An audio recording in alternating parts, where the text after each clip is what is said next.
Welcome to the Brewtiful Game. As always, I am Blake here with Ferris. Hola. And Ron. What's happening? And can I say, I just love that tap, tap, tap crack and that it's from our first episode. Such a brilliant sound. People are going to assume that we got that trying to make it happen for the theme song. That's real life, baby. And that was just first episode. That was the 21st Amendment IPA, I'm pretty sure. And then we also did the bottle cap breaking.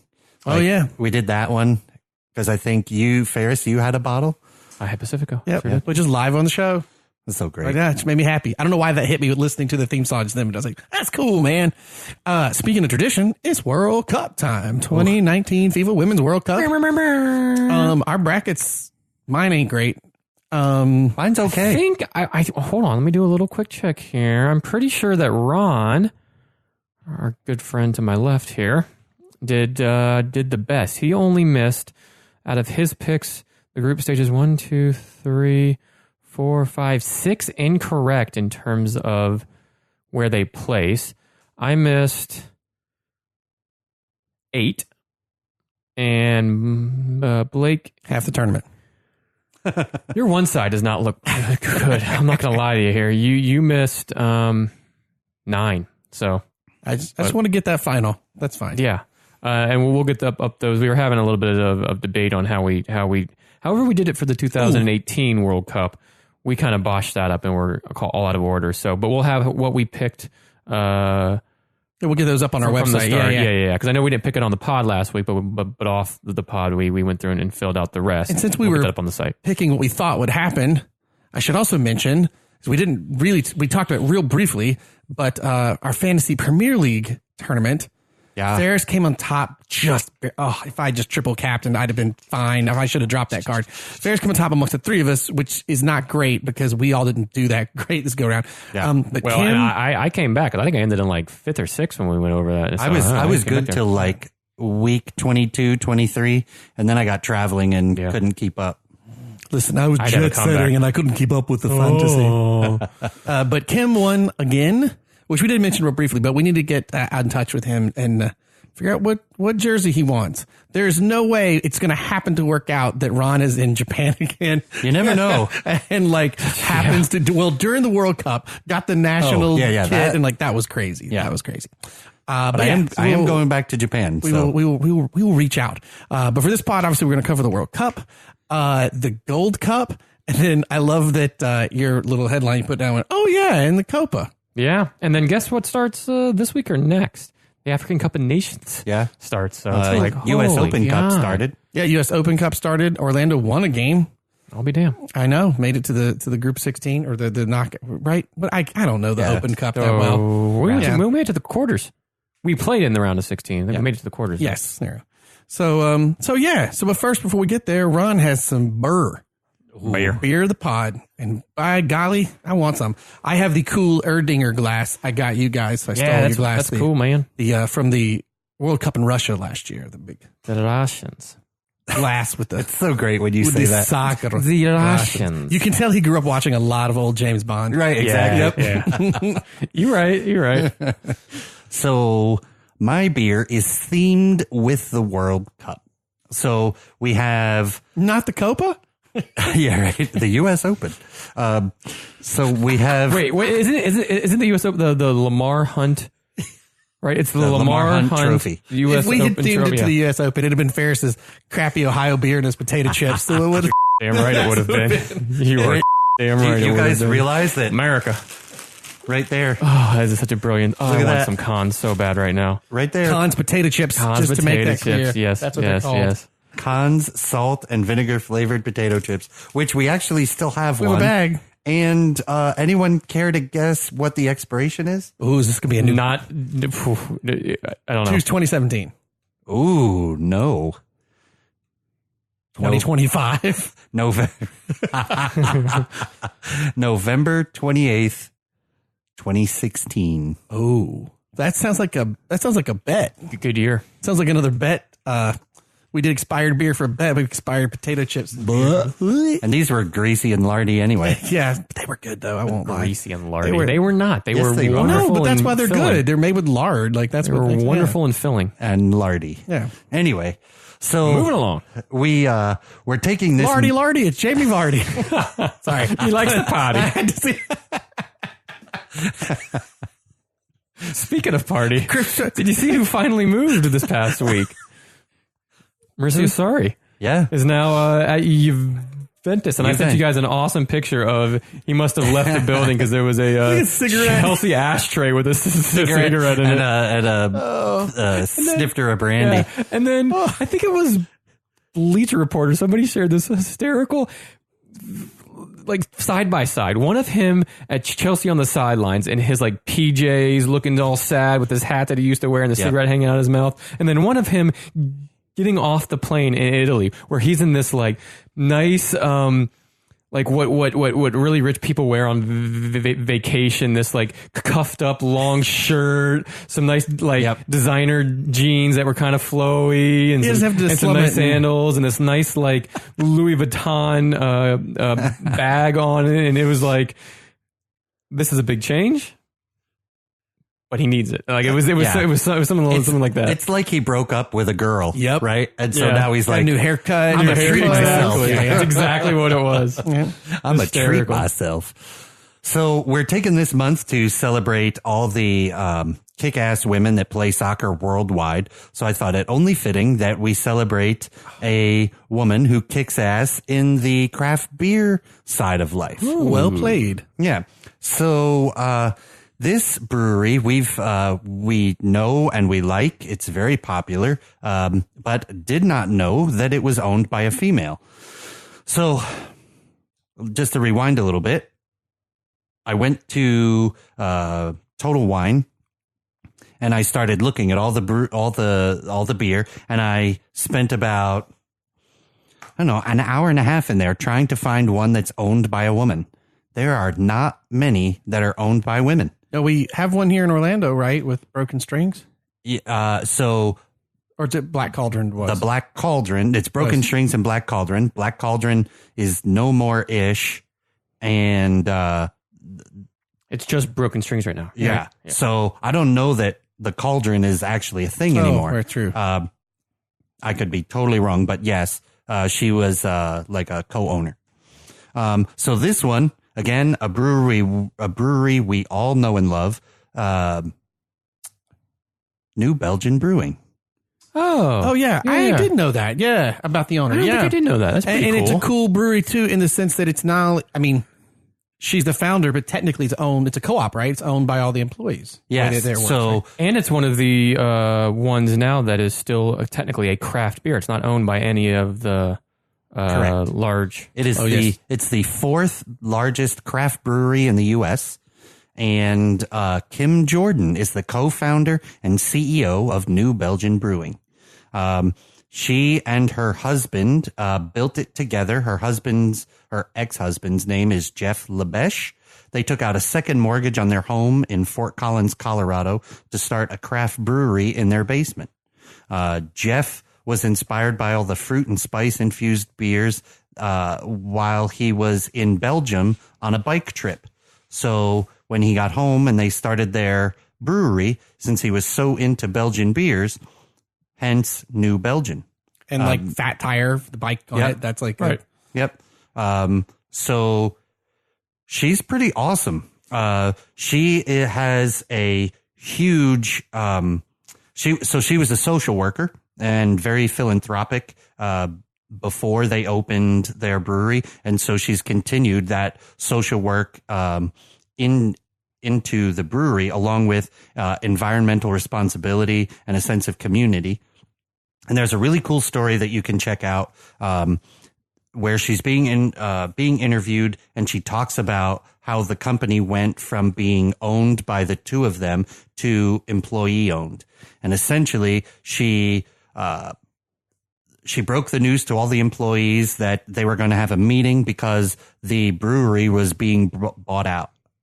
So when all the employees showed up, there was an envelope in front of all the different employees with their names on it. And she said, all right, I wanted to do this in front of everyone. So please, everyone, if you open your envelopes, it'll tell you about who owns the brewery now. So everyone opened up their envelopes, and it was a mirror, because she went from the private owner to the all the employees owning it. That's so awesome. That's awesome. Yeah. So is it called a co-op? Is that what's that? EOSP, employee owned stock something. Sorry, that's cool.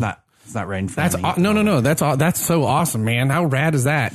Yeah. So she is largely regarded as they drank so many beers after that. Oh, I bet. The party. Yeah. She's widely regarded as the queen of craft beer in America. So you said fourth. So what's that? Is it go Sam Adams, Sierra Nevada, Dogfish, then New Belgium? That'd be my guess. I swapped the middle two. Sierra Nevada. No, Sam Adams, Dogfish, then Sierra Nevada. Yeah. God, I thought they were bigger. And then, man, that's crazy. I thought Sierra Nevada was bigger. And I'll double check, but no. I mean, when I think of Dogfish, I still think of the first time I went to their brew pub back in 2002. So it's not fair. My brain always kind of goes back to there. So they are far bigger than I. So she's been interviewed 1 million times, and there's a very famous article called "The 30 World Changing Women" by Time, and her advice in there was, as quickly as you can, have the confidence to be who you are and take chances. Until you've had some successes, it's easy to think, I can't do that. I can't say that. Business people don't do these things. It's okay to make choices and feel like they're on the margin. And that's pretty much how she's lived her entire business career. That's awesome. That's awesome. Yeah. Another thing that I would encourage you to do is there is an article an interview with NPR. New Belgian brewing owner Kim Jordan is interviewed on NPR, and it's about a 45-minute interview, and you will want to call Kim up and have a beer. What a fun person. What an interesting insight to the world of craft brewing. So if you want to learn a thing or two, that's an interview to check out. She need to make a Colorado trip purely based around craft brew, period, man. Yeah, that's true. So what you got? So the beer I got was one that I don't think any of us have had. Dun, dun, dun, dun. The New Belgium 1554. Oh, dude. No, I haven't. No, I saw that, Yeah, but I haven't had that yet. One for you. Oh, yeah. I don't know what style you. this is, but I'm sure you're It's about a black to tell. lager. Ooh. And Such a sexy little label. So classy. It is looking. really classy. Pinkies all right, up, so Jens.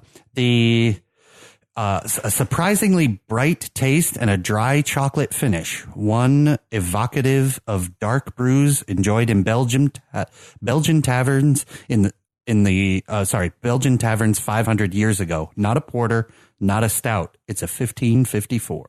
A lager. Yep. So, it's a kind of a clear mahogany color, dark chocolate aroma with roasted coffee and a sweet herbal smell.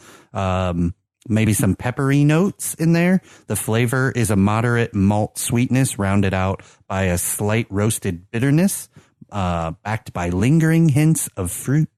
It'd be a good dessert beer following that pork loin dinner we all just had. Oh, that was fantastic, yeah. Light to medium bodied mouthfeel with a full flavor. The ABV is 6.0, 21 IBUs, and the hops are nugget hops pretty much the entire way. But the malts, this is interesting, are pear, carapils, black, Munich, and chocolate. I'm down. Yeah. I'm down too. So this should be a pretty fun beer. The label is pretty cool. It's kind of their, they have what the description is: enlightened dark ale brewed with spice. Yeah. Very simple.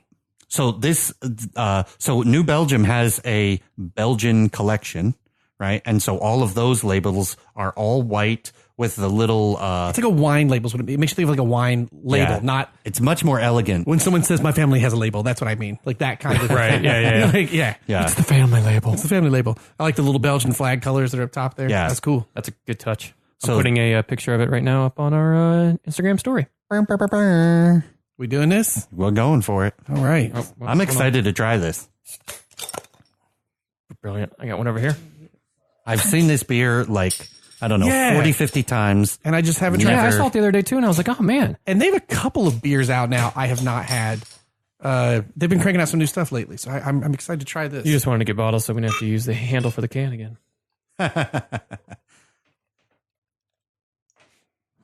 It pours a very dark brown, ooh, Dark mahogany with a tan head. rich Corinthian leather. Yeah, it's so. If you imagine an amber beer, but crank the darkness up, like that's what it looks like when you hold it up to the light. Oh, you know what it almost looks like? It almost looks like soda. Like a Doppelbock too, maybe. That color, it is. It is see-through kind color. of a Coca-Cola almost color. Yeah. Maybe a little more red.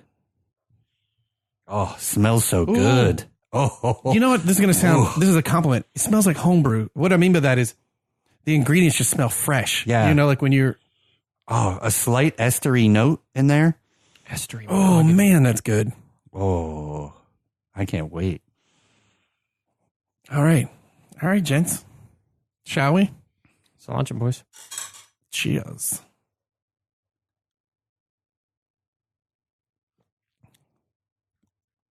Oh, that's good. Tasty. It's like a lighter Doppelbock is what it makes me think of. And I like that because Doppelbocks to It me is a lighter sometimes are a little Dopp- yeah, too malty. I like this. Man, it's almost got a peanut butter finish, like way in the little back. bit. I was just thinking that. I don't know if it's a peanut butter or this is going to sound, but like a Reese's peanut butter, that chocolate and With the peanut chocolate butter. with it, Yeah. But that peanut butter is definitely the last thing. Uh-huh. Man, that's good. That's really good. Wow. You know this beer's better than? My bracket. Holy this is a good beer. Gosh, that smells amazing. When's the Brewtiful Game trip to Belgium? Well, I'll meet you halfway in a month. Yeah. when we hit the lottery, We just gotta, Or we just gotta unless, write our like- Brewtiful Game coffee table book of like all the beers yeah. with the different like Of all the beers I've loved before. yeah, but you do it paired with like the different clubs and pubs and stuff that are around the Yeah. That's what we need a Brewtiful. Whoever wants to fund our publishers listening right now, Right. or a pod series, our like we Brewtiful need, Game. Well, actually, you do record the pod series as you bouncing around, Right. And then you put the information together for the yeah. book. I mean, if anybody wants to come in, I don't know, Sirius, Go watch Fox, Go watch some wants to come soccer in in and kind of Belgium, then go to a. buy the show, and then maybe we can, We talk. yeah, we'll talk. God, that's Hey, good. we do beer. Food Network. Get your first sports show. And yeah, right. Hey. We've had a little rum on. We've had a little Jameson on. Yeah. We've had ice cream on. Oh, yeah, you did. Oh. I had to reshare that video of you drinking that nasty beer because my grandma randomly. had to That was had so to great. She reshare it. randomly liked the video. I was like, what video did my grandma like from 2 years ago? Oh, it's Ferris drinking that nasty Mood Thunder float. Oh, it's glorious. How funny. And then that erupted in like another whole bunch of views of that video. Yeah. People are just like, what? Oh. Was that your mom that put the puke signs up there? Yeah. I think it was. Yeah. Ma Dukes dropped her opinion. Ma She did. With the puke. I love it. All right. So, shall we roll into a little World Cup conversation? Why Ferris, not? you've whipped together quite the content. Did I? You did. So I I kind of just, I honestly just put the sorry, Ron. I kind of just put where the groups ended, and then just put a couple of talking points that seem to be the main talking points out of the group stages, and figure we just kind of chat about those. Okay, so some of the top things. Italy, where did they come from? Exactly. Oh, yeah, because the talk was finally they're back because they've been bad. Yeah. But it wasn't like they're back with a vengeance. That was certainly not the conversation. Yeah, Spain, punching above their weight. Australia, slow start. Yeah. The USA, pedal to the metal, Jeez. Yeah. which is awesome. Jamaica getting their first goal ever, and in the Which World was Cup. so great. Super cool. Cameroon boosting through to the Round of 16. round, right? Mm-hmm. Man, there's a lot of headlines in. Yeah, I mean, in this. are France really the team to beat. They've certainly out of the gate, they look like it, but then kind of ended kind of ended their group stages a little lackluster and got one of these VAR, which I'm sure we'll chat about here. VAR off a penalty kick and the keeper being on the line, so Renard got to take it again. Marta becomes the all-time leading goal scorer in the World Cup. Hell Men yes. or women's with 17 now. She passed Miroslav Klose, his touch and his scoring ability was fantastic. He only got to 16 though, which is still a ton. She got to 17 and she could still be going. And that goal that she scored on the 17th ensured that Brazil would get into the next round via that. So, a lot of headlines to talk about, but I don't. Sorry, I didn't mean to cut you off. Go for it. I don't know if France are the team to beat coming out of the group stages. Did you have something before you swing there, Ron? Well, no, we can go there. I agree with you. Topic, yeah, because France's defense showing signs of a lot of stress. I mean, I hate to say this because. As a fan, I like saying it, but obviously being an American, I don't mean to show the bias, but I got to be honest, coming out of this, I feel like the U.S. takes that spot over France as things stand currently. I think out of the group stages, it certainly looks that way. And obviously, I know France France have a good shout too. Was in a different group. I mean, the U.S. is a different group, and quality, what have you, and I get that. But they also shut out Sweden. Awesome. I mean, that's big. Very good display. In a game where, to be honest, we don't want to lose it, but if we drew or, Jill Ellis said she wasn't going to take any chances. She pulled off people when they needed to. So to shut out, that's huge. I mean, she also had a really good quote in the media because there was a lot of question going around, which was, do you draw or tank it to Sweden so that you don't have to play France? And her quote was basically, I can't get them to stop slide tackling each other in practice. How am I going to get them to tank a game for us? See, and that's right? I think I said it last pod, the Vince Lombardi quote, winning is a habit. I mean, I get the thought, but hey man, instead make France worry. Crap. The U.S. is coming our way. Without question. Yep. So I have a few things that I've jotted down over, and we're all going to have to debate some of these. So the first one is USA women open to Thailand. Yeah. 13-0. They score 13 goals for the USA, of course. And they get a lecture about sports conduct and poor sportsmanship. So I'm gonna give each of us about a minute to give our. Hold on, can I just ask? Yeah. You said they get a lecture. Do they literally get a lecture? Well, from the media and the social media. I thought you would have said like somebody from FIFA came out and went, "What? I didn't know that." No. They get a lecture from the U.S. saying you have crappy sportsmanship and all this. So, hey man, a lot of shows across the country that you're on the clock wouldn't even touch. Yeah, there's on the clock. That wouldn't even touch soccer, let alone women's soccer. Here's my take. It's very, very quick. Do I have a problem with them scoring 13? Hell no. It's the World Cup. Score. The only issue I had was with one single celebration. I did not have an issue with a lot of them, and I did not have an issue with their overall celebrations. I did think that goal number 9, Megan Rapinoe's goal, her celebration was a bit overkill. It was the 9th goal in the game. She scored before, and she's been at other World Cups, 2 other, and she's won the World Cup. So a little bit much to knee slide and then do a kick out when you're up 9-0. Was I overly offended? Do I now hate her as a player? No. Do I hate her as a person? No. But a little too much for that one goal. Other than that, I do like that, if anything, it brought attention to the women's game and the U.S. women in particular, because just today there was a headline that after this World Cup, them and U.S. soccer will go into a mediation process about the pay.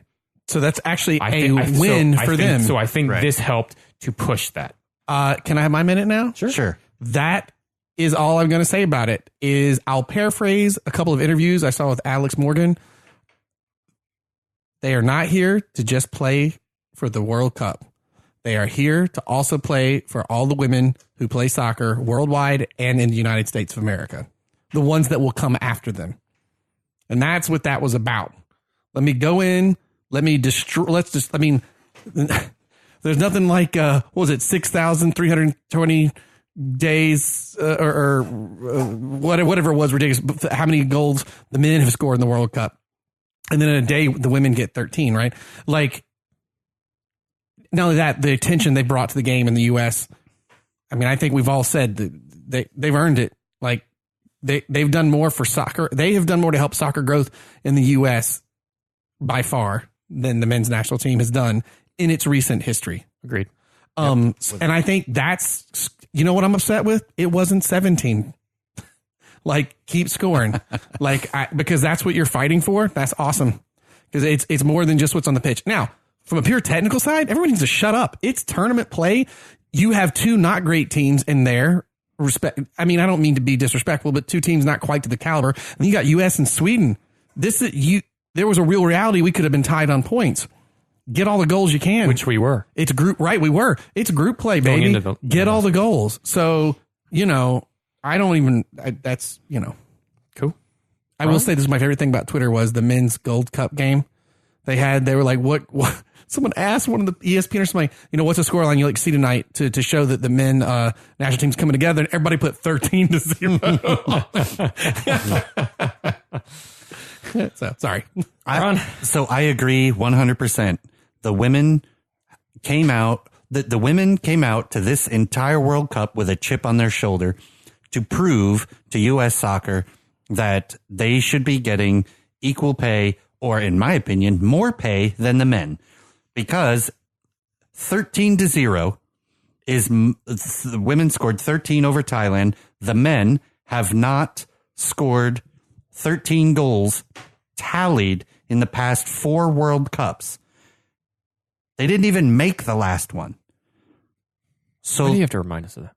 And let's be honest, didn't make it in a spectacularly failured fashion. Mm-hmm. Not just, it was tough. To Trinidad and Tobago. Yeah. They blew it. They lost to both of them. Unbelievable. Well, it wasn't fair. They both got to play them at the same time.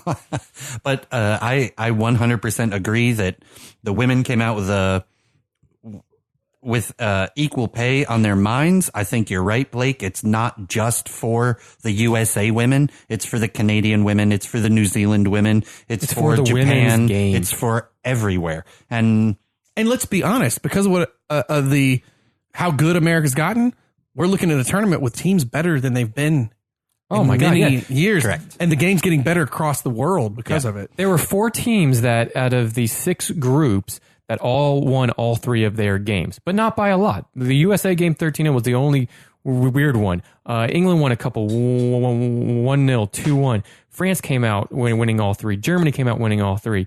England came out winning all 3. USA and the Netherlands, 5 out of the 6 all won their groups, winning all 3 games.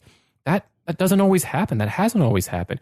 These are 5 teams that have every chance to win this World Cup. Actually, Norway's an interesting one to bring up, as you did in the previous pod. There's another one where the star player of Norway isn't playing because she doesn't believe it's equitable.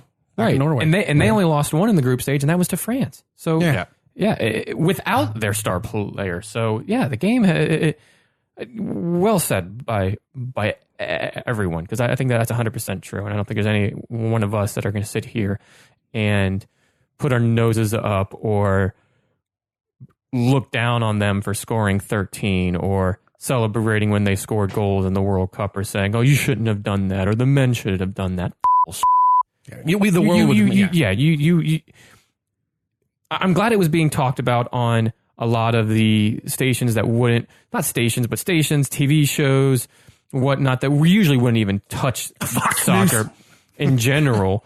And it's being talked about. I'm okay. It at least brings eyes to it. Not everything these pundits and reporters and talking heads said was true or I agree with, but I am glad that it was being talked about. What's the reporter Stu Holden? Stu Holden. I saw someone on Twitter be like, the dude needs to get slapped upside the head because for the men's Gold Cup, he was like, I'd love to see them score 6-0. And he was one of the biggest people trashing the women's team for the goal line that they had. That to me pretty much sums that up. Yeah, so, and that's the same because Stu Holden's actually a pretty good announcer. He was a former U.S. men's, but that's stop. Yeah, another thing people aren't thinking about when teams like Thailand get absolutely blown out, the women's game throughout the entire world is very fragile, right? There are teams that are excelling, Argentina, Brazil, who 2 years ago, their women's leagues were non-existent. Chile. Right? Chile, they didn't even have, they didn't play a competitive game for ages and had to basically refund. And then what did I see? They just now got an all women's dressing room at the main home stadium in Chile. Yeah. Just for them. They just finally got that. We're in 2019. And we talked about last pod. They just finally got their own. Bob Marley's daughter had to step in to rescue Jamaica. Yeah. So the other interesting thing, and this is one of the good things FIFA has started doing, is when teams are in distress like this, FIFA's going to go help Thailand build an infrastructure. They're going to spend a bunch of money. They're going to get better coaches. They're going to teach people. They're going to help because it's better for the world game for women if all of these teams are competitive and not just getting blown out.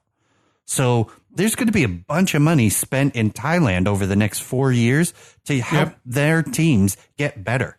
And that's something that FIFA doesn't, really publicize very much, which I think is stupid. And why wouldn't you want to publicize that? And two, they don't get credit for that kind of stuff. Now, granted, in the very recent past, you had the former FIFA, now UEFA guy who got arrested for collusion and bribery in the Qatar 2022 World Cup. I still can't believe that thing's happening there. In the winter, by the way. Yeah. And so... you just made me so angry again. I'm so sorry. I forgot about that. But FIFA is actually doing some interesting things to help the women's game. Now, let's just switch to the other side. And topic 2 is, what is your opinions, gentlemen, on the FIFA Women's 2019 Women's World Cup slogan of Dare to Shine? I think I have worked at enough different corporate places that marketing every year has to pick some slogan, and you sometimes forget what it is year to year because I guess I'm roundabout. What I'm saying is I don't. What do I think about it? I don't. Those things never mean anything to me. But just because they always sound like they were created by some marketing hub, every now and then, right, it hits just right. Just do it, whatever. That stays. Every now and then they hit right. Dare to shine. I mean, I don't know. What's that say to you as we have our marketing meeting? Hub, gentlemen, business. I don't know. I understand what it's going for, but I would argue Nike's done a better job in their commercial. Why not just simply change it to take the moment and shine? Take the chance and shine. Yeah. Dare to shine. No, take the chance and shine. No, but I'm just saying. Right. But I'm curious though. Why did you throw this question out, Ron? It's an interesting one. It's not one I would have thought to talk about. No, tonight. I wouldn't have either. But the first thing that came to my mind was, why couldn't it just be take the time to shine? So just rewind a second and think of, because I don't remember what it was for the Men's World Cup. I don't either. You were gearing up for the 2018 Men's World Cup. Right. And the slogan is Dare to Shine. Was it? No. Oh. I just think that stuff. I think they just missed in and out the boat. One ear of mine, which is to your point of it also misses the boat, right? It doesn't catch me. It doesn't make me go, oh, I guess I don't notice them unless they're really good or really bad. Yeah, that's true. And this one kind of sits in I get what you're going for. Yeah. Move on.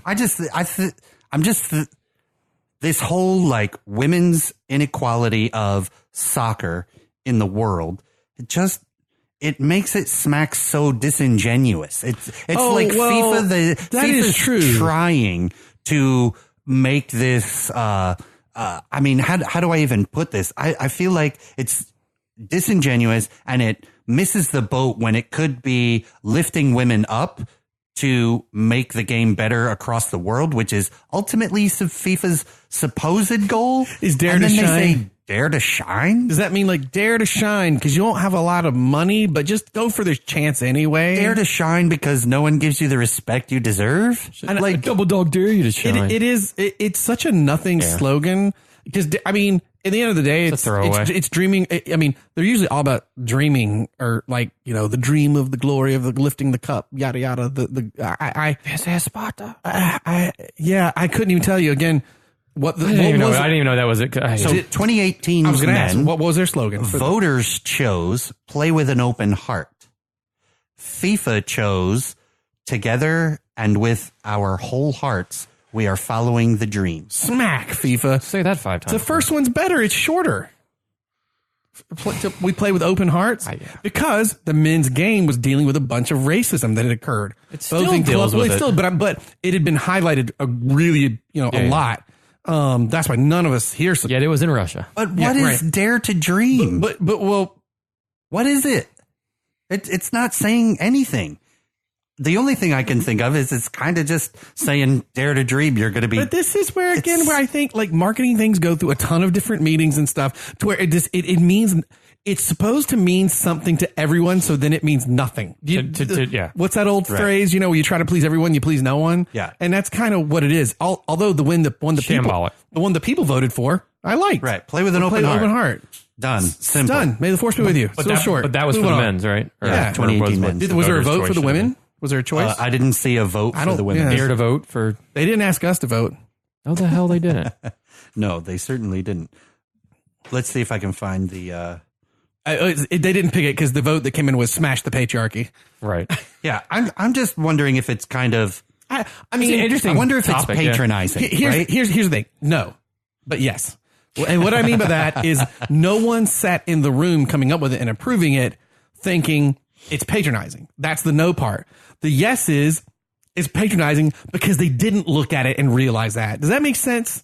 They didn't you know what I'm saying? No one set out to be patronizing, but then they're too dumb to realize, oh, maybe we should be careful because of what this is representing. And, especially with what's going on with the U.S. women and other teams to follow, I think. Yeah, I don't think Alex Morgan scoring 5 goals was shining. Well, I think she was obliterating the field better than almost any man has done, at least in the U.S. men's team, in any World Cup game. She's not shining. She's decimating. I guess you can't go FIFA 2019, obliterate the competition. I mean, it's fair, but demolish it just seems, it just so finish him. That's so great. And then all your soul is mine. That's brilliant. Oh man, what was it Scorpion Sub-Zero? Were those the guys' names? Get over here. Yeah. Now I want someone to make some funny video of that. Right now, I want somebody to make a funny T-shirt from the old Dare logo that you remember as a kid. Oh, the Dare drugs. Into this Dare. That's awesome. Somebody needs to make just a very smart shirt on that. All right, so moving on from that one, I think we covered that. Interesting though. That's a good one to bring up, dude. That was very interesting. Yeah, it came out of nowhere. I wasn't because I don't notice them. I hadn't even thought about it. It's on the front of every bus, and so when you watch the bus pull up to the stadium and the players get off, I'm like, dare to dream. Oh, dare to shine. Or sorry, dare to shine. Yeah. Okay. So next item, we all knew this one was coming. VAR. How do we think it's going? Well, apparently FIFA didn't think it was going that well because today they came out and said, well, none of it has really to do with the VAR, but they are no longer, or they are not going to, not no longer because that hasn't happened yet, but in extra times of games, they will no longer be passing out yellow cards for the goalie stepping off their line in a penalty kick.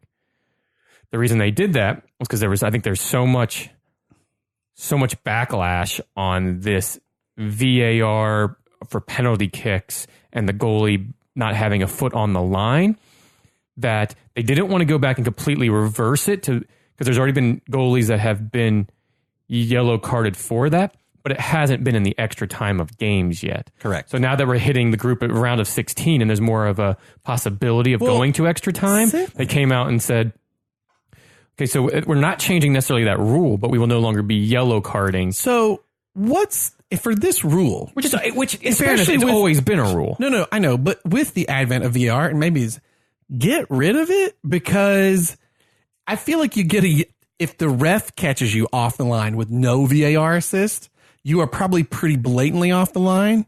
Maybe I don't have a problem with a yellow card there. If VAR was the only way to catch it, which has been what's happening, and then your punishment is that you get scored on by the next penalty. I don't know if I need a yellow for that. I don't know, but I guess then you could argue, well, they do it every time. Yeah, but do you know what's weird? Is going back to the 2018 Men's World Cup, we were saying how good VAR was. It ran really great. There was nobody saying. Was there any off the line stuff in that one? I don't remember. No. But FIFA made it a point before the tournament started back on June 1st, I think, saying that this will be VAR'd. Here's the thing. In the men's game, and the Premier League just came out and said this, but in the men's game 2018, and then going into this new season for the Premier League, they came out and said, we will not be VARing any penalty kicks in terms of the actual taking of the penalty kicks. So in other words, they're not going to be doing this. They won't be VARing the goalie or if anybody infringes in the box on the penalty kicks. You know where I completely agree with that? You really probably shouldn't need VAR. The play has stopped. The action is only happening in one. That actually, if you catch it live and it's that blatant, okay, yeah, make the call. But then you go back to VAR it because then otherwise you should just go. We're always going to VAR it.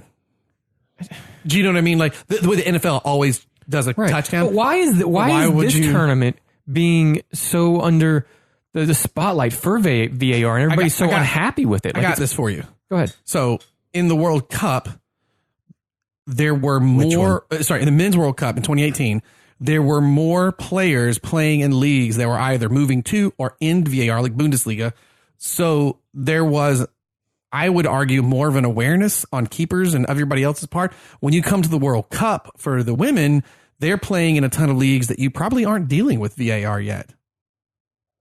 So that's probably true, but I would also submit that it didn't quite, in the Men's World Cup, they didn't quite follow through to the point that the women's did. Meaning, the rules for when VAR were not, when you can VAR, were not really pushed all the way in the men's, but they are in the women's. They definitely, it was we are tipping our toes in the water. Mm-hmm. Bundesliga gave it a try this past season, and things like, but then, yeah, with the ladies, maybe it is a little more full bore. And now they're kind of reeling that back. I mean, by the literal rule, it's accurate. It's 100% accurate. Sure. But I don't think anybody's arguing that. It's the implementation of it. Yeah. And the why are they doing it and the Bundesliga hasn't? 2018 World Cup didn't with the men's, and the Premier League now kind of getting ahead of it and going, with our VAR coming in this next season, we will not be VARing this. Yeah. That's crazy. Well, I mean, obviously scoring changes the game. Well, yeah, but you're VARing the play or the incident that leads to the penalty kick. You aren't VARing the actual taking of the penalty kick. Also, in theory, the guy that's like micro managing the play on the field. Some people tend to jump off the line anyway and still get scored on. Yeah, it's not. You know what I mean? Is it really making that big of a difference? Right. Yes. Right. What you're looking for is a very blatant. They're jumping 5 feet off the line, but like as he runs up or she runs up or whatever, it's. It just sucks because there's been a lot of these, and especially with the penalty kicks where they've had to retake them, that it has changed games. Yeah. It has changed scoreline. Obviously, the France game, right? I mean, it booted Scotland out of the World Cup. Correct. It's France literally only beat Nigeria 1-0 off of that penalty kick. Right.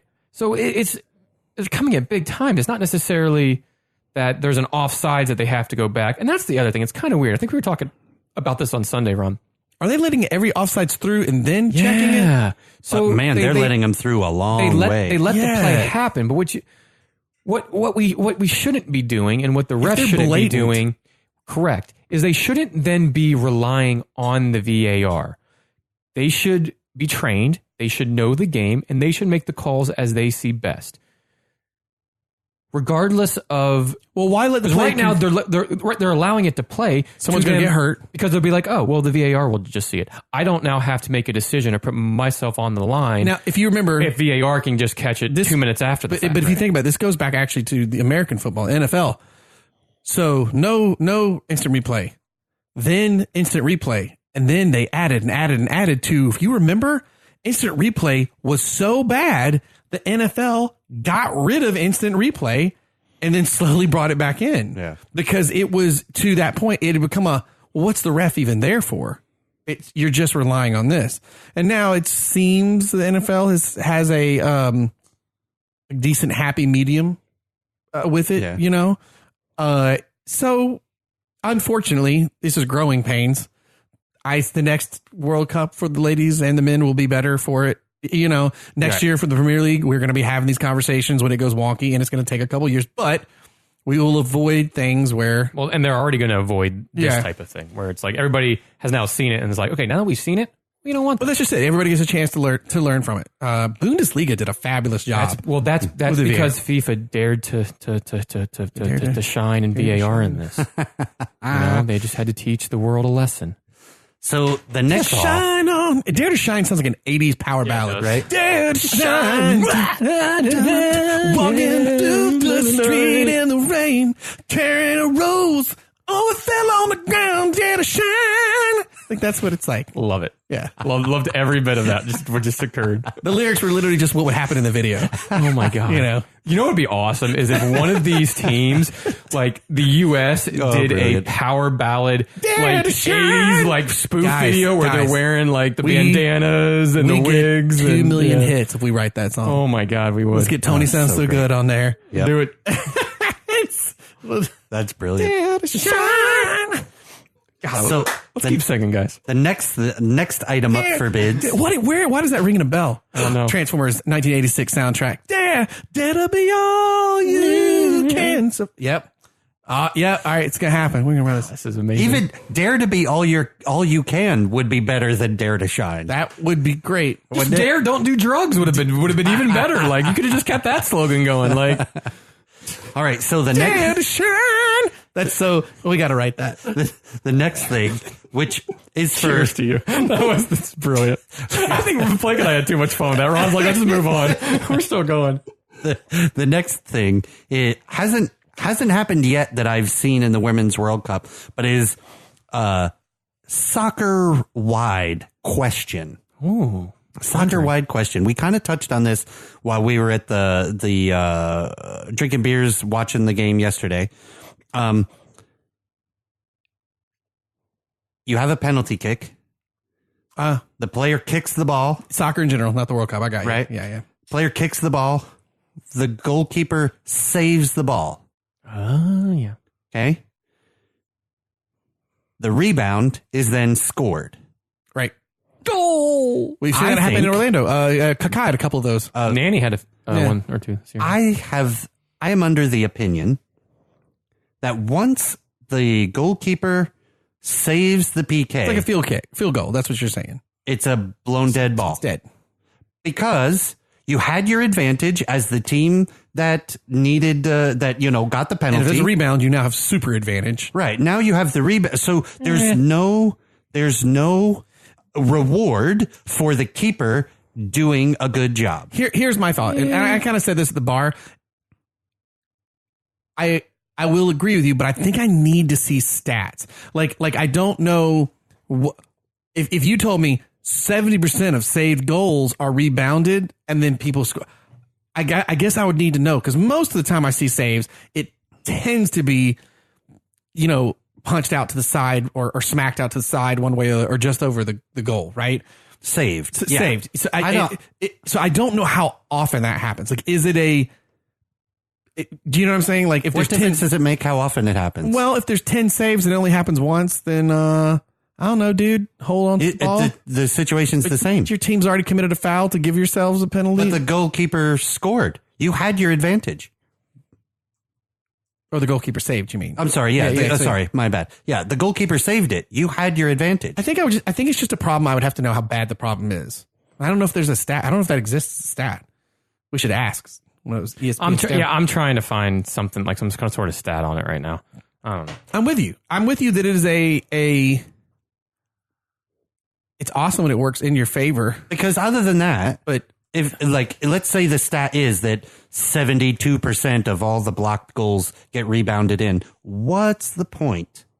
Why don't you just give them the goal? It's like goaltending in basketball where you just give them the goal. Right. Right? Did I get that right? I think I got that right. So what? I just don't know what the point is at that point. See what I did? But does that make sense? I think if the goalkeeper guesses the right way, can get a save on, and does save it, why should you be able to rebound it? You had your advantage. I definitely have a scattered brain with a crappy day that I've had today, because you said the goalkeeper guessed the way, and I heard guess the weight, and I imagine like Jordan Pickford or something. 52. So, yeah, it's one of those crappy microphones at a carnival. Right. 179 pounds. Yeah. Here's a winner. Ferris, what's your thought? Yeah, I don't like it. I get what you're saying, but at the same point, like there's been a lot of goalies that are very well known over time. Casillas, Tim Howard, Nick Raimondo, just stay here in the States, that have made their name off of having successful penalty kick stops. And it is an art form to get a strong hand on it and push it wide and to parry it and to not put it right back out. So I get what you're saying, but I don't really have it. I'm just you know, it'd be great. I wish we could talk to is now, because you also have seen, and I've seen, and I remember it was just this past year, and I remember what game it was, but you saw the goalie save it. It bounced out, and the hustle from the defender coming in from the box. Which game? To get to, I don't remember. I do not. It was this past year, though. I know it was the Arsenal game where they did not call the fact that the player had gotten all the way through the box where the penalty kick was taken? Maybe, and they kind of cleared it off the line. Well, yes, that should have it might have not been counted because the guy was blatant. That would have been right, but like there's that too. See, like, that's why they're not going to be on your toes, and that's you have why they're to not going to VAR PKs. Don't like Arsenal. I see how it is. Only Man United allowed to cheat. There's a lot of stats on like where you should put your penalty for the highest percentage, which I don't know, but. You know what I'd love to ask that question? A goalkeeping coach, and see if they're like, hit the ball out of the way better, or if they'd be like, right, no, that's that what sucks. I'm saying. Like, and I think every goalie is taught that on these penalty kicks, you have to try to. Well, one, you have to guess. Don't stand there, because by the time you stand there, and then by the time you guess, and then they kicked it and it's gone, it's past you. Like, you have to have, and all of these guys and all these guys and girls, sorry. They all watch tape. They all know the penalty kick takers for each team. They all know who's going to be up in a penalty kick shootout. They all know that Marta's going to take him or this. So 90% of the time she goes with her right foot to the bottom right corner or whatever it is, and they watch tape. What was it a few years back in the FA Cup? Joe Hart, right before he goes on, there was a Man City coach who was going through an iPad of screenshots and stats on where their first 5 penalty kick takers for the other team were going, so he can learn that. Like, they all do that. So it's taught, and it's an art form almost. It's very much a skill to be a good penalty kick stopper. You have to guess right. You have to have fast reactions. You have to leave your feet. I think you have to go wide. You have to have a strong hand. Like, there's all these things, and parrying it away and putting it wide is one of those big things. And I also think the disappointment of that rebound goal goes back a bit further, and especially as a neutral, obviously but as a neutral, you really hate to see games get decided by whether it's penalty kicks at the end of the game or a penalty kick within the game, as opposed to like flow of game that actually decides games. So it's kind of like a disappointing situation all around, unless, it's your team. I don't know. I don't think it's as easy as saying, oh, you just parry it to the side, because a lot of those that are saved by a knee, a hip. No, when they're diving out of the way, and that player just puts it not far enough. It's not as easy, but that's why it's a skill set, and that's why you have some goalies. So why aren't that you have rewarded? made their name off of it? So why aren't you rewarded for saving it? But I guess you didn't save it though. Yeah, you deflected. You had the chance. You deflected the shot, but you did not grab it. You did not get a hold of it. You did not get it out of the. You did not make it safe. You saved that shot, but you did not make your team safe at that point. Okay, but that's not. You're adding to what a save actually is. Yeah, so don't foul a player and put your goalkeeper in that position. That'd be my answer. Have each other's back. What happens if it comes down dare to have your teammates back, man? Now that we have VAR, you shouldn't have bad penalty kicks being called. Yeah, don't suck. VAR daring to shine to make sure dare to save a penalty kick. Dare to shine. Dare not have a badass tackle. Dare not be a defender. Okay. Dare to shine. Okay, last one. Last one. Here we go. Performed by Tesla. What was that band? Or like some random, not like Tesla or like Cinderella. Yeah. Not like Poison or something. Yeah, right. Like Wasp. Yeah. White Lion. Yeah. Great White. Yeah. Oh man. Okay, so the last one.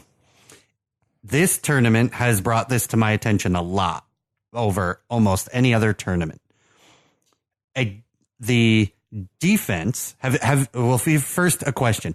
Have you noticed how many defensive players, when they're being challenged 1v1 in the box, have put their arms behind their backs? It's rampant in this tournament more than because they just anywhere. watched Musa Sissoko do that in the Champions League final and his team. That's why. I mean, okay, so that's where I'm headed, right? Yeah. So with VAR running, so you're probably uber worried about it, right? So the defenders get you on the penalty kicks. Then you save it, but not really. Yeah. See, it's all a giant snowball, right? So the defenders are playing with their hands behind their backs in the box so that they don't commit a foul and give away a PK, right? However, 7 instances so far where a ball higher than waist high hits an offensive player in the shoulder or arm, it gets brought down from that, and then the offense continues to play. And handball, not called by the ref. Only called on the defense. Only not the called offense. on the defense. Yes, that's actually, I think I saw Arlo White tweeting about that, actually, because he was like, wait a minute, it has to be all or nothing. This is really confusing. That if that's what happened, then just call it a handball and it's dead. Like, why? It just doesn't make sense. And by let it rule the law, it led to a Cameroonian goal. The advantage from the offensive player. Yeah. So what do we think on that? Do we think it's okay as is? Do we think it should be even? I think it's got to be consistent. Right. You have to keep in mind both the offense whatever a and handball the defense. is, it's got to be the same for offense or defense. Correct. And I think as for a defender, and I was just thinking about this, and now, mind you, I am a Sunday League over 30 player. Let's keep that in mind, who did not start playing the game until I was 30. Been around the game all my life, but haven't started really playing until I was 30. Anyways, I play in defense. I am never thinking about where my arms should be. I'm never... What I mean by that is that I'm not in the back of my mind and going, playing defense, going, put your hands behind your back. Don't be careful where they're at, or whatever. I just play. I think as a defender, you just naturally play. You shouldn't be overthinking where your arms can be. I'm sure they're being coached as soon as you for do that, I would assume, because as soon as you do that, you're more focused on putting your arms behind your back. Well, have you ever tried to run around with your arms behind your back? You kind of lose that balance, and you kind of lose that mobility. But if there's always going to be... just don't play stupid. Like Musa Sissoko just played stupid. Why are you calling out and trying to set up your defense when you're already playing defense in the box, in your half, in your box, right? Yeah. So just don't play stupid. Just play. Don't play stupid and don't overthink it. Like, I would think that's how they're coached. With that being said, you watch Premier League games, you watch MLS games, you watch World Cup games, you watch NWSL games, and some defenders, that is their natural reaction, is just to do that. And I get it, But to me, it's just now you're overthinking about where your arm should be and not focusing on where your body should be, where your legs should be, where your feet should be, where your body positioning should be. I'm certainly thinking it is with VAR in particular. Everybody's being coached. You've got to watch it. Almost, yeah. But it's BS on the offensive side. If it should just be a handball. I agree. Like it should be equal on both sides. Yeah, especially since that decided the Cameroon game. And just wait till someone really scores one that should be a handball. It's even worse. You know what I mean? Yeah. Agreed. Okay, so last thing, and then we'll move on. Last thing. Well, actually, you're moving through most of the topics. Oh, am I? Sorry. I'm not even reading the content. I'm reading my notes. No, yeah, actually, it's fine because it all kind of covers. We've talked about literally all of these within just the topics that you have brought up and us daring to shine. Yeah, I mean, his next to last one was VAR penalty kicks. Dare to shine. Okay. Playing electric guitar next to a piano in the rain. Dare to shine. God, I love it. I absolutely love it. You can see it. Big white piano with the rain machine. Still sun out, but it's just raining everywhere. Bandana, the flare coming off the mics. Hell yeah. Oh yeah. Okay, last question for you. You have to pick one. You can only pick one. The biggest upset game so far. Biggest upset game so far. Biggest upset. I mean, it might. I mean, you have a bunch to choose from. Yeah. It might be. Go ahead, Blake. United States over Thailand? No. It might be how Italy's doing. I know you said. I was thinking like the Italy-Australia. Yeah, that 2-1 match. Like that kind of said, okay, Italy's here to play. Yeah, I think that's the. I think that's the one I'd go with. Yeah, I think it'd be Italy-Australia. Okay. Ferris? That's that's mine as well. Okay.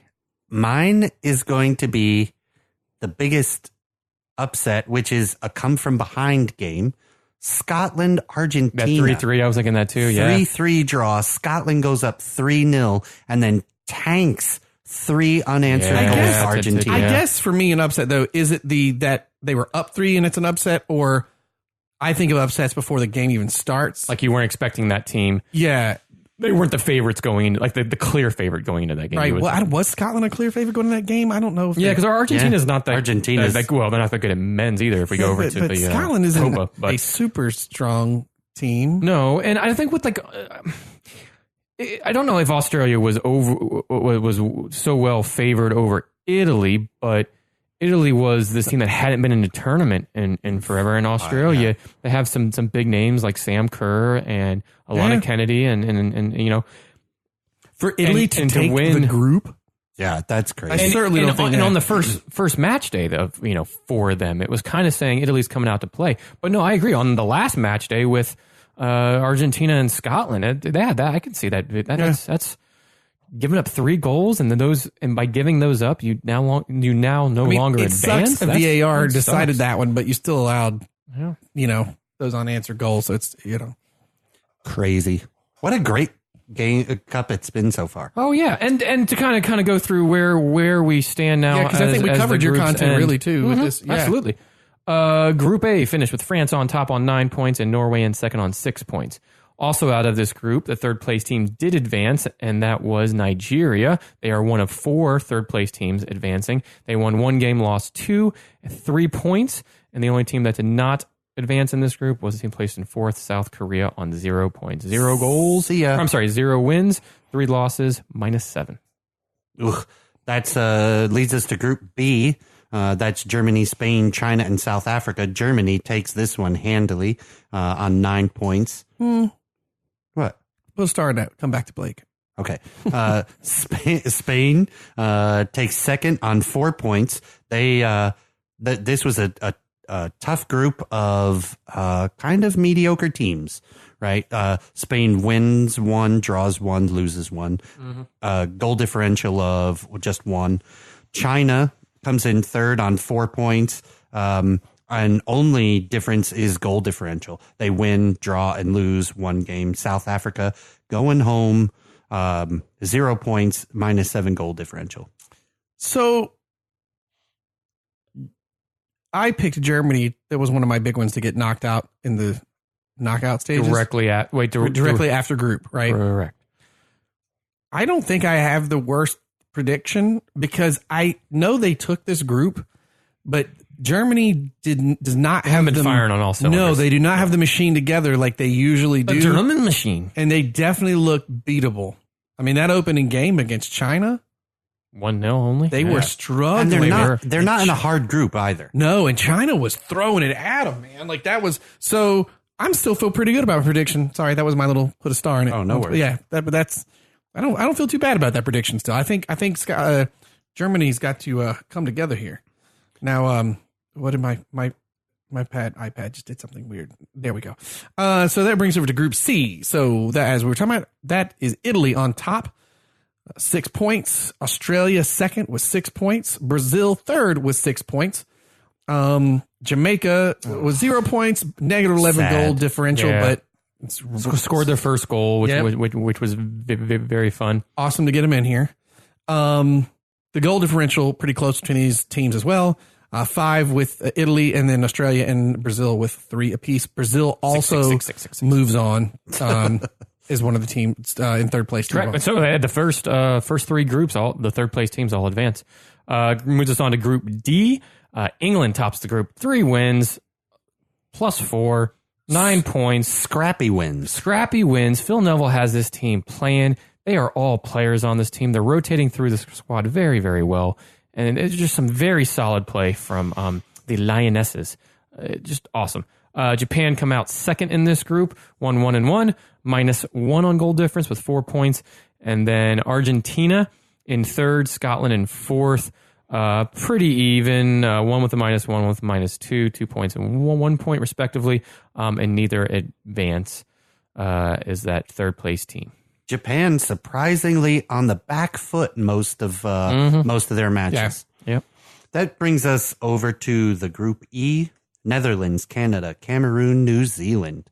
Netherlands take the group with all three wins, 9 points, goal differential of 4. Canada coming in at second with 6 points. They win 2, lose 1, a positive goal differential of 2. Cameroon squeaks through, and they are on 3 points, 1 win, 2 losses, -2 goal differential. And then poor Tom Sermani's New Zealand team. They lose all 3, -4 goal differential. They've got their work cut out for them. They are going home. Yep. And that brings up to Group F with taking the top, United States. USA. 9 points with an 18 goal differential. That's just insane. So awesome. Sweden takes it with second with 6 points, 4 goal differential. Chile, they get knocked out, 3 points. It's kind of a heartbreaker. You see this too, because we're in, I don't know if any of either you two are in, but we're in a friend of our, Jason's World Cup pool that he does. He did for the men's, where it's basically you put in $5 and you get a random draw to the hat of a team. Mine was Chile. Really was not expecting a lot. Well, they almost advanced. They had a 84th minute penalty kick on the last day that it was so heartbreaking. Oh, that the lady just whacked off the crossbar. It was a nice strike, but just bounced out. Had that gone in, they would have been the third place team to advance over Cameroon. And Chile wasn't expecting to do anything but a pretty good showing here, and shame that they couldn't go on. The last of that group is Thailand with 0 points and a -19 goal differential. But they did get a goal. They did get a goal against Sweden, of all teams. Yeah, so it's been a fun little opening to this whole thing. We kick off tomorrow. Correct. We kick off. Yes, tomorrow. I believe the first game tomorrow is Germany, Nigeria, and I don't remember who the afternoon game is. But your knockout kind of bracket looks like this. You have on the left side of things Norway and Australia. England versus Cameroon, France versus Brazil. What a game there! Spain versus USA should be a very tasty match too, because Spain has played quite well, and can USA crack that Spanish defense? Norway, Australia, the other one tomorrow should be good. Yep, and then we go over Italy and China, Netherlands, Japan. That'd be another good one. Germany, Nigeria, and then Sweden, Canada. What was the game that you said? Norway and Australia. Gotcha. That'll be the other one tomorrow. Very good one. Yeah. Italy, China. Actually, if China comes out the gate like they did against Germany, that could be a fun game as well. Sweden, Canada. These are all Netherlands, Japan. Good matchups in this round good of 16. matchups. I mean, really, there's no team that was like, oh, I hope this is what happens, because these are all good teams. Well, and it also sets up for what could be very, very, very good quarterfinal matches. You could be seeing a England versus Australia, a France versus USA, an Italy versus the Netherlands, a Canada versus Germany, or Sweden versus Germany. Like the quarterfinal is equally as good, which is fantastic, because as we were saying earlier, we went the whole way, man. This is a World Cup where there's not just the one favorite of a team. There's not just that one team in the USA or France or Germany that is expected to win. There are a handful of teams, if not more than a handful, 6 or 7 teams that can pull something out of the bag here. And these dark horses and in what's left don't look like true dark horses. No, like England do not, Netherlands do not. Italy at this stage do not, but yeah, it's going to be a very, very fun time as we start off tomorrow, Saturday the 22nd, with Germany and Nigeria in the early game here in the States. So this moves on to you want to talk a little Gold Cup? Yeah, do we have another beer? Are we doing another? Of course beer? we do. I mean, it's the same one, but we got another one. Good. Let's bring that bad boy out. Yeah, because that one was really drinkable. Hell yeah. I love it. We've been doing 2 different beers for a while. Mm-hmm. It's nice to just have a sixer of the good stuff. Heck yeah, man. Good stuff, man. Again, this beer, 1554 from New Belgium Brewing, fan-flippin-tastic. Black lager, so good. Yeah, I went through this quick. It's very tasty. And a woman-owned brewery. How cool is that? All right, man. You still have a tough time with that bottle opener there. Every once in a while I do, It does hang it. It's always wrong, though. Like, Blake and I don't have any issues. Blake has trouble from time to time. If you hit it just a little wrong at an angle, this automatic bottle opener thing, it becomes much harder work than, I don't know, the simple fulcrum that man has been using for hundreds of years. But his sandal does it. But it's a gadget. I love that your mom got us a gadget, because gadgets are cool. Hey, she's a James Bond chick. She loves those films. I know, because we got our James Bond. Any kind of these weird gadgets and the coasters. Yeah, I still have the coasters, man. I love the James Bond coasters. I still have my Stromberg. I got the Drax Industries over here, man. Yeah, pretty cool. A little Gold Cup action. What's happening? Well, the men, they beat Guana. They did. So in the Gold Cup, there's only 4 groups, and it's set up really so that the USA are on one side and Mexico are on the other. Basically, every Gold Cup is set up for a Mexico-USA final in some capacity. I think the last Gold Cup was actually USA-Jamaica, if I'm not mistaken. But anyways, in Group A, you have Mexico, Canada, Martinique, and Cuba. In Group B, you have Costa Rica, Haiti, Bermuda, and Nicaragua. Group C, Jamaica, El Salvador, Curacao, I want to say that, and Honduras. And then in Group D, the USA, Panama, Trinidad, and Tobago, and then Guyana. The USA opened it up with a 4-0 win. Not necessarily the best of wins, not necessarily what we expect to see against a team like Guyana, but I will say there were some bright moments. Paul Arriola had himself a very good game. He looked fast. He looked powerful. He looked forward moving. What I mean by that, he looked very attack minded. He drove towards the defense and he drove the ball forward a lot. His crosses and his passes weren't always on the mark. They're a little bit wild at times, but some very good wing play there. On the other side of that, we saw kind of our first look at a new boy to us, Tyler Boyd, who had played a couple of games for the under 20s, under 21s for New Zealand, I believe. and because that was his dad's side.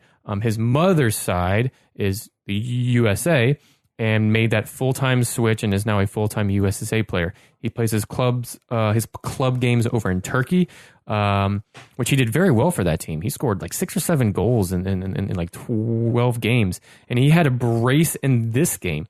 He looks like a very bright spot, and I liked it because we haven't very often in U.S. men's national team history seen wing play like this. Now, yes, it just gets go on, and there's a lot of games yet to be played. This was the first competitive game for Greg Berhalter,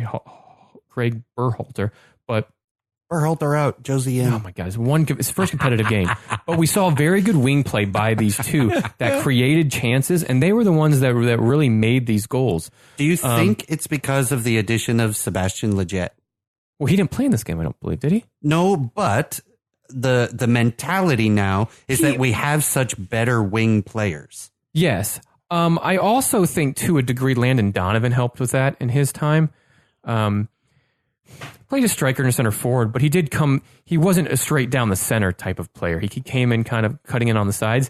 These players I'm not going to say what I was about to say, but these players remind me of traditional wingers. And I believe in Greg Berhalter's style, that's what he wants to bring about. And the only down spot that I think a lot of U.S. men's national team fans have is our number 9. Zashi Zardes did get a goal in this game, but did you guys see it? Yeah. It was a Paul Arriola strike that went off of it was a wonderful hard hit that the goalie stopped, I think, and then caromed so hard off the goalie that it hit Zardes right in the face and bounced off of his face with so much force that it went into the goal. He reversed Scott Sterling. He did reverse. You're absolutely right. And scored. He outdid Gary Cahill by far. Oh, funny. By far. And that's kind of the only, who do we have come into that? Jose didn't play because he's hurt, but to be I don't really like either. I don't know who we just don't. Aren't we, as a country, we have not produced that typical 4-9. You almost know what sorry, I didn't mean to cut you off, but yes, you're right. We don't, as a country, produce it. We haven't had that since a Clinton Dempsey to a degree, but a Brian McBride. We haven't had it since then. You know what I was thinking, though, the other day when I saw this? And Pulisic did play a little bit in this game. He played more of that number 10 role. Why don't we try him in that false 9 role? Your front 3 would look like Boyd, Arriola, and Pulisic. I wouldn't mind seeing that. You mean Pulisic? Whatever the his name is. Just go with me here. Damn it.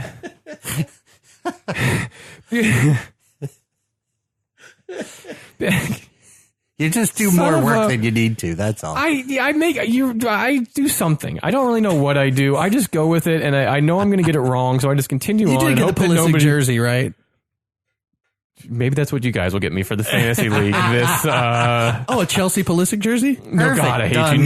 No, a U.S. men's national team. Too late. I already ordered it. Oh my God, no! I would take a Haran jersey over a Pulisic.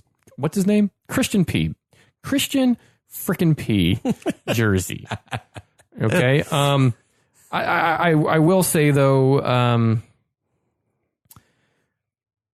I wouldn't mind seeing him as a number 9. I think it's worth the experiment. I wouldn't see that happen and think, what are you doing? Yeah. Right. And I think we could, because we have some decent midfielders behind them that could. I mean, look, he might become a forward at Chelsea. Let's be honest at this point. God, who knows? He could be the coach. Who knows? He could be playing in defense. He could be playing in goal. But we have Weston McKennie behind him that can play there. We still have Michael Bradley. What's his name? Not Harry Shipp. Who am I thinking of? Will Trapp that can sit behind him. And maybe if we do that, we can see those 3 play up front. Like it'd be more of a false 9 for him. It wouldn't be a true number 9 or an out and out striker, but that would be nice to see, I think. And Michael Bradley did play a very good ball into this, which I think was for Tyler Boyd's first goal.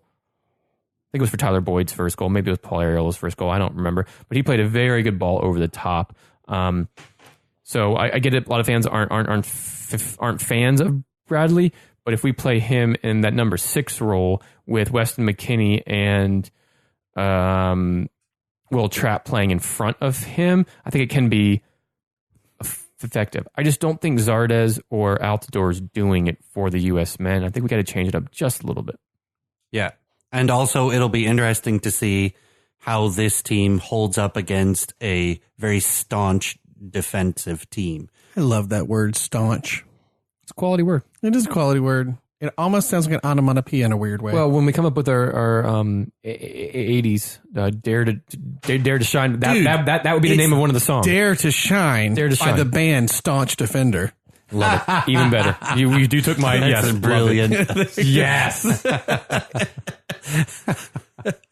Amazing.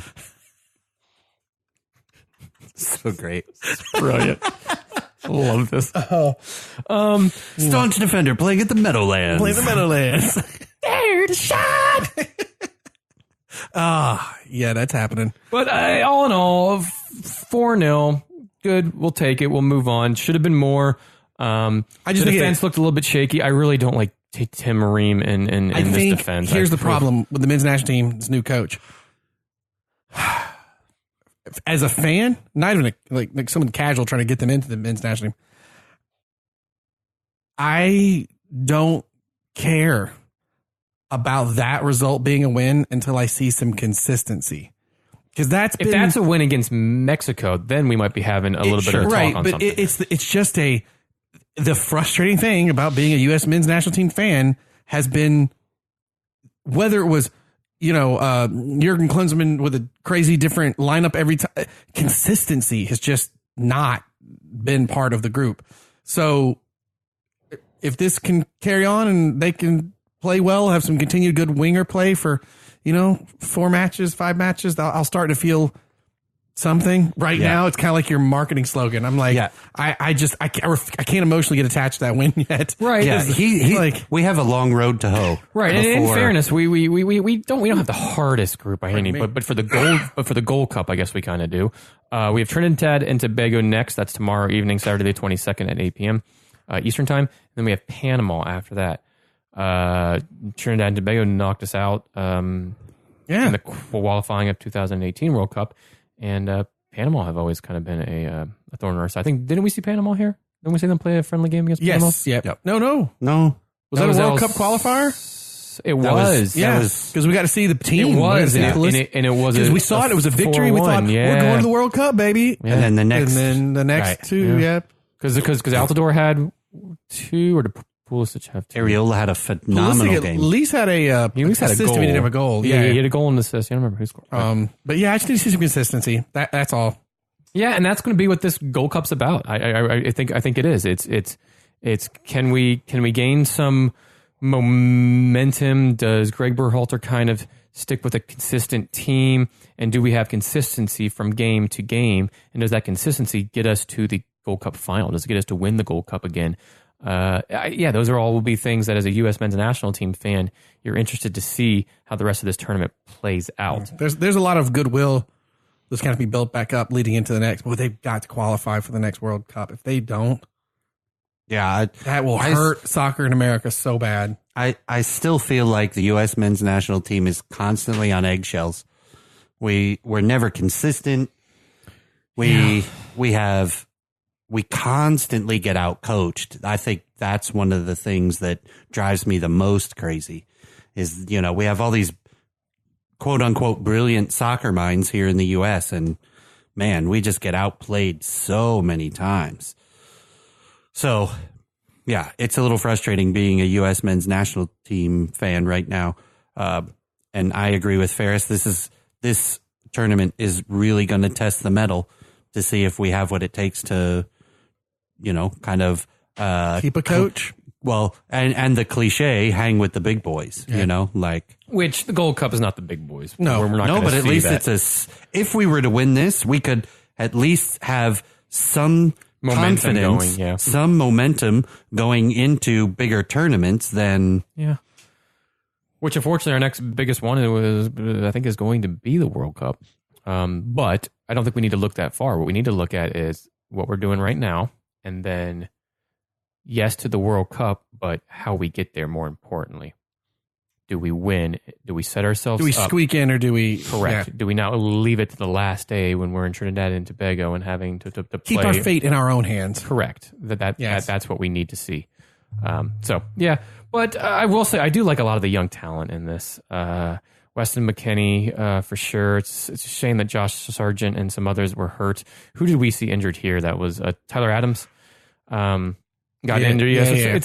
It's tough that we're not seeing some of those players, but seeing the Aaron Longs, Will Trapps, Christian Raldons, Tyler Boyd's get some time, I think is going to only help because they're young, they're hungry, and they got some skills. So hopefully that translate throughout the team, and we get a little bit of momentum going here, and we're looking at a U.S. women's World Cup win and a U.S. men's Gold Cup win in one summer. That'd be glorious. That'd be pretty cool. So what's your, you put the Copa down here. Yeah, a little bit of the Copa America is also going on. And really the groups, I'll go through here in a second, but the main talking point has been Argentina and how poor their play is and how just, God, they're so dire. And Messi's not Ronaldo because he can't get his national team with a heck of a lot more talent to play as one cohesive team. It's insane. Right now, they sit in Group B at the bottom of the group after 2 games with 1 draw and 1 loss on a -2, 1 point. They have Qatar on Sunday that they can salvage because they just need to get into 3rd. So you assume that Qatar being in 3rd, they'll beat Qatar and get to 3rd, but that's not the way they play. No. Yeah. A lot of you say, well, why is Qatar in there for the Copa? That's not in South America. Well, no, you're right. Actually, they're not in South America. At least I checked. But the Copa does a couple of. I checked. Right. The Copa does a couple of invites to teams throughout other like Japan. Regions, like Japan. If you remember, the Copa Centenario was last summer. No, 2 summers ago. It was here in the States. We were one of those 2. I think it was us in Canada. We were the 2 that were part of that. Anyways, Group A looks like this currently. We have Brazil at the top of the group with 4 points. Peru right behind them with 4 points. Venezuela on 2 points. And Bolivia, 0 points, have not won a single game. Not surprising. Nope. And it's the top 3 out of that group that would advance. It's top 3 out of all groups, and there's only 3 groups. Group B, Colombia is on top. They've won both of their games on 6 points. Paraguay in 2nd with 2 points. Qatar in 3rd with 1 point. And then Argentina in there with in 4th, as we just talked about, with 1 point as well. Colombia better get through this. They have the easiest group. Yeah, they do. And they've played, well, usually you wouldn't say that with Argentina in there, but yeah, that's the case. And they beat Argentina pretty good in that first game, so we'll see. And then Group C, you have Chile on 6 points with 2 games played. Uruguay in 2nd with 4 points. That's pretty tough there. Japan with 1 point is there in 3rd, and Ecuador currently in 4th. And I believe, that game just ended not too long ago when Chile beat Ecuador 2-1. Is the Chilean Thigh Master playing? Alexis Sanchez, his 2nd goal of the tournament, I think. His goal and assist. Where the is this for Manchester United? He hasn't been playing for Manchester United. He's been hurt, so it's nice to see he's getting a little bit of run. But hopefully this goal scoring and this the assist machine that we're seeing for Chile can translate to United in this upcoming season because he's not going anywhere. So it doesn't fit. The Chilean Thigh Master, I hope he gets some time. is not staying at Man United. By all accounts, he is. The ones that are leaving United, as we go into the Premier League vortex here, is Lukaku's exiting. He looks like he could be going to Inter. They want him real bad. Pogba possibly going to Madrid. So it's probably a good thing. Sanchez, 2 goals so far in this tournament. You only hope. Yep. That's the Copa. All right. So I think that wraps us up for this here pod. Excited to watch more World Cup going on. So one last thing. Ron's like, God, he's like freaking Steve Jobs. And one more thing. I'm like Columbo. You guys ever watch that as kids, Columbo? God almighty. Wow. Come on. Yeah. I mean, that's more accurate than saying I'm like Steve Jobs. Well, no, because he's always like, and one more thing. Remember the old Apple thing? Yeah. But Columbo, he got that from Columbo. Oh, yeah. One more thing. Columbo. But people listening to our pod might remember Steve Jobs. All right, fair enough. Off. Columbo. I want to bring a Murder, She Wrote while we're at it. She didn't have a cool catchphrase. Diagnosis Murder. Didn't we mention that on another pod? I love that show. Dick Van Dyke Show. So one quick thing to tell you. The reason I think I like the Women's World Cup more than the Men's World Cup. Sam Kerr, probably in the top 3 best players of the entire world for women's soccer right now. She was asked... it's not the best, to be honest with you. Yeah. She was asked at the end of... Oh, yes, I saw this. Her match where she scored 4 goals, which is a record-setting scoring run by anybody. She was asked, "What is it? Is your performance? Should it be inspiring to other people? And what are you inspired by?" And she said, "No, my performance is not what gives me joy. My performance or my joy was watching Thailand score their first goal against Sweden. That's the first goals they ever score in a World Cup, and she was inspired by that one. That's so awesome. Very, very cool. That's so great. And what a just refreshing take on how much all of the women care about the women's world game. It's just so great to see.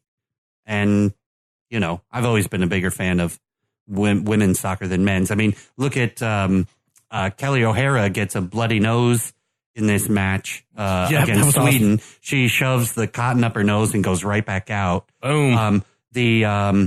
Sweden had a similar thing. You know, there's no flopping. There's no, rolling around on the ground, how much pain I'm in. But what a cool, classy thing to say for Sam Kerr to just, I mean, it's hard for me to say, like, it's just so cool that was the thing that she thought was amazing about the Women's World Cup so far, was Thailand scoring their first World Cup goal. Just awesome. Yeah. She said America scoring 13 goals wrong, but yeah, that's pretty awesome. But you know what? I found inspiring. According to FIFA, you have to. FIFA obliterate the competition? No. Dare to shine! Love it. Everything about that. Hey, Blake, you should just sing us out. All right. No. We got to wrap this up. Okay, so pod is wrapped up. Well, that means you got to make sure you follow us on the Twitters, on the Facebook. Give us a follow on Untapped. Instagram. I love that because then we can see what beers you're drinking too. Instagram. And then, also, as if you aren't familiar, iTunes on the computer will be switching over to Apple Podcast. So if you're already subscribed to us, no big deal. But just that's where you'll be finding our podcast, at least through Apple, Spotify. For a while. But you'll also listen to us on our Spotify, Spreaker, pretty much anywhere you can find a podcast. And wherever those places are, please leave us a rating and review. Give us a screen grab. We'll get some stuff to you. And I think that's it. I always have to ask that because I'm scared I've forgotten something. And so then we turn to the book of dad jokes. We're going to get another joke to lead us out of the way, or another book, because. Are we almost done this one? Well, I mean, a lot of times I stop and we've already done those. All right. Say when, gentlemen, for which page? Okay. There to say. Okay, here we go. I don't sound nearly as good as Blake. Okay. Ooh, okay. That means they all suck. Wait, what was the one from the last pod? That it really about the beer? It really did. No, the chug or the. Oh! What? Why was it so difficult when they built the tunnel for the train between England and France? Because you could tell it was tough because they had Britain off more than they could chew. Correct. That was it didn't hit me until I was driving home and I was like, "Was that really the joke?" God, that is hysterically stupid. That was the joke. So, all right, man, it's not a great one. Here we go. Perfect. It's called What did the dad say when he saw a man and woman wrapped in a barcode? Are you two an item? Oh, God. Why are you two laughing? That's a pretty good one. Oh, God. You two an item? What happened to the missing carpenter dad? Oh, I don't know. He vanished without a trace. I don't know why, but I knew that was going to get Ferris.